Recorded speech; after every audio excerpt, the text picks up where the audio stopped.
Guys, magandang hapon po sa lahat. Andito po tayo ngayon sa bundok. Ayan, puro nandito kami ngayon sa kagubatan, guys. Ayan, so nakikita nyo po yung kahoy. Ayan po ay uulingin po namin. So mag-uuling po kaming kahoy. Ayan, pinapatas na po. Ayan, guys. Ayan po ang aking video for today. Ayan, after 3 days o 4 days po, saka po siya magawang uling. So, mamaya po ay, ano po, tawag nito, tatahuban na namin yan para mamayang madaling araw ay sisindihan na po. So, see you po ulit!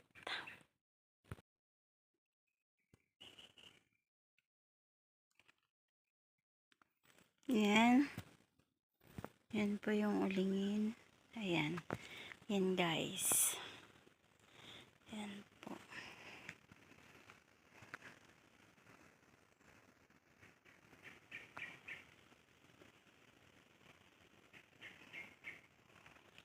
Ganyan siya pang patas. Ayan.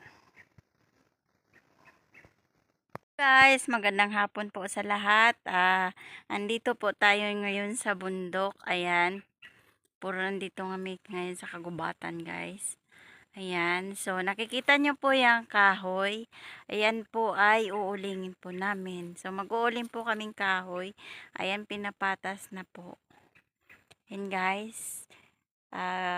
Ayan po ang aking video for today. Ayan, after 3 days o 4 days po, saka po siya magawang uling.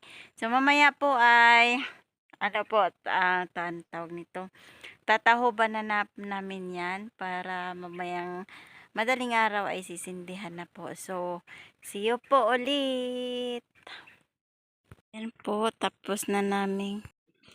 Ayan po, tapos na namin ipatas. Ayan. Natin. Ayan, so bukas ay tatakpan na namin yan.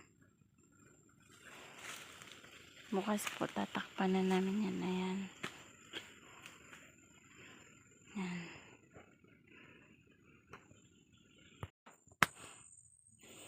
Guys, uling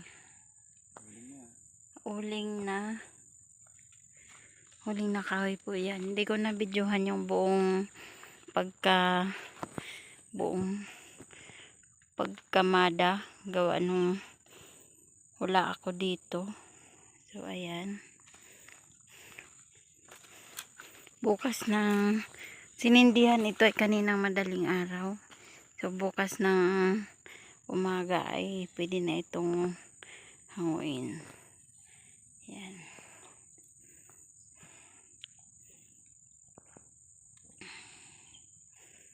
Laki. Mga 5 o 10 sako yan.